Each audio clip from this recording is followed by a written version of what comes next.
ప్రతిష్టాత్మకం సమగ్ర కుటుంబ సర్వే. బీసీలకు న్యాయం జరుగుతుందన్న మంత్రి పొన్నం. బీఆర్ఎస్ హయాంలో బీసీలకు తీవ్ర అన్యాయం. కాంగ్రెస్ సర్వేతో భయపడిపోతున్న బీఆర్ఎస్ బీజేపీ. బీసీలు కాంగ్రెస్ కు దగ్గరవుతారనే టెన్షన్ లో ప్రతిపక్షాలు. ప్రజలు స్వచ్ఛందంగా మీ యొక్క సమాచార సేకరణకు వచ్చే అధికారిని ఇంటికి పిలుచుకొని ఈ సమాచారాన్ని ఇచ్చి మరి రేపు భవిష్యత్తులో తెలంగాణ అభివృద్ధికి అన్ని రకాలుగా సహకరించాలని సందర్భంగా కోరుతాను.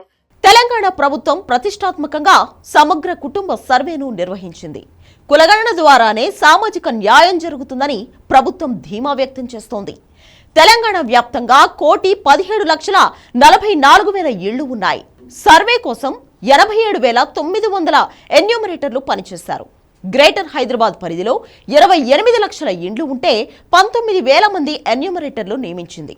ఈ సర్వే ద్వారా వచ్చే డేటాతో అన్ని వర్గాల వారికి భవిష్యత్తులో న్యాయం జరిగేలా చేయడమే లక్ష్యంగా ప్రభుత్వం పనిచేస్తోంది. కొందరు ఈ సర్వేను రాజకీయం చేయడంపై బీసీ సంక్షేమ శాఖ మంత్రి పొన్నం ప్రభాకర్ ఆగ్రహం వ్యక్తం చేశారు. ప్రజల సహకారంతో సర్వే సక్సెస్ అయింది. అందరి సలహా సూచనలు తీసుకున్న తర్వాతనే సర్వే ప్రశ్నలు తయారు చేసింది. ఆధార్ కార్డు వివరాలు ఆప్షనల్ మాత్రమేనని మంత్రి పొన్నం ప్రభాకర్ క్లారిటీ ఇచ్చారు. సమగ్ర కుటుంబ సర్వేకు ఎలాంటి పత్రాలు కానీ జిరాక్సులు కానీ తీసుకోకుండా సర్వే పూర్తి చేశారు.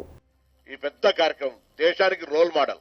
తెలంగాణలో ప్రతి పౌరుడు ఎవరైనా ఇబ్బంది ఉంటే ఇంటర్నల్ గా మనం ఎన్నిసార్లు మాట్లాడుకుంటున్నాం. ఎప్పుడైనా విదేశంగా వ్యవహారాలు వస్తాయి. మన దేశంలో అంతర్గతంగా రాజకీయంగా అందరం చాలా సందర్భాల్లో మాట్లాడుకుంటాం. కానీ బయట దేశం వాడొస్తే మనం అంతే ఏ విధంగా ఐక్యంగా ఉంటామో ఈ రోజు కూడా ఇంటర్నల్ గా ఏదైనా ఇష్యూస్ ఉంటే రాజకీయంగా డెఫినెట్లీ మనం ఆర్గ్యుమెంట్ చేసుకుందాం, విమర్శించుకుందాం. కానీ ఇది ఒక పెద్ద సామాజికమైనటువంటి కార్యక్రమం. ఈ రోజు ఇంత పెద్ద చర్య జరుగుతున్నప్పుడు, ఇటువంటి ఒక కార్యక్రమం జరుగుతూ ఉన్నప్పుడు దీనికి అడ్డొస్తే ఆ బలహీన వర్గాల స్టేక్ హోల్డర్స్ ఎవరైతే ఉన్నారో వాళ్ళందరి ఆగ్రహానికి కూడా గురి కావాల్సినటువంటి పరిస్థితి ఏర్పడితే దయచేసి ఎవరు కూడా అటువంటి ఆలోచన కూడా తలంపు కూడా తెచ్చుకోవద్దని సందర్భంగా మరీ కోరుతున్నారు. రాష్ట్రంలో ఏ సామాజిక వర్గం జనాభా ఎంత?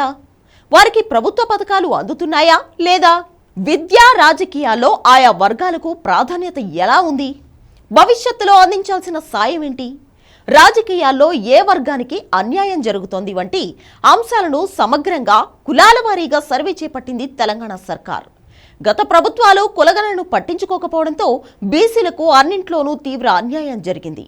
బీసీ మంత్రిగా పొన్నం ప్రభాకర్ పట్టుబట్టి సమగ్ర కుటుంబ సర్వేకు పట్టం కట్టడంతో ప్రభుత్వం సర్వే చేయిస్తోంది. ఈ సర్వే ద్వారా ఏ సామాజిక వర్గం జనాభా ఎంతుంది, సామాజిక ఆర్థిక పరిస్థితులు ఎలా ఉన్నాయో తేలిపోనుంది.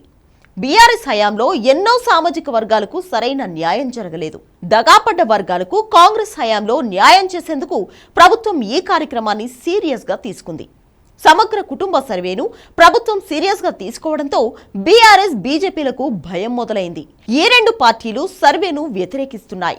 సమగ్ర సర్వేలో బీసీల జనాభా తెలితే వారి జనాభాకు అనుగుణంగా విద్య, ఉద్యోగాలు, రాజకీయాల్లో ప్రాధాన్యత దక్కుతుంది. అప్పుడు కాంగ్రెస్ పార్టీపై ఆ వర్గాల్లో నమ్మకం పెరుగుతుంది. వారంతా హస్తం పార్టీకి దగ్గరవుతారు. దీన్ని ప్రతిపక్షాలు జీర్ణించుకోలేకపోతున్నాయి. తెలంగాణ మోడల్ ని దేశం మొత్తం ఫాలో అయ్యేలా జరుగుతోంది.